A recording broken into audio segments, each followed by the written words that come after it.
74-ročný dôchodca zmizol v Šuranoch a telefón má vypnutý.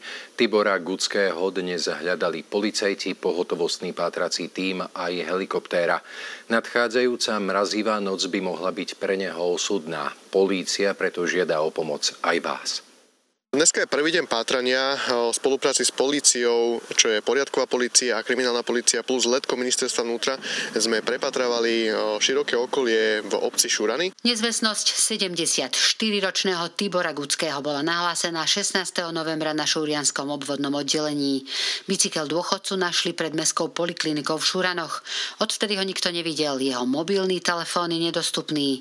Dnes dôchodcu hľadalo viac ako 40 policajtov, pátračov i dobrovoľníkov s rôznou technikou, zatiaľ bez úspechu. Prioritne teda pátrame v oblasti, kde mal byť naposledy videný. Pán Tibor Gucký sa stratil za zvláštnych okolností. Snažíme sa nájsť nejaké stopy a snažíme sa nájsť hlavne jeho. Podľa zatiaľ nepotvrdených informácií mal byť nezvestný muž odvezený za mesto, kde ho mali vysadiť z auta. Aj preto prehľadávali aj jazera a rieku Nitru v katastri Šurian. Nemal by mať žiadne problémy, čo sa týka zdravia alebo psychiky.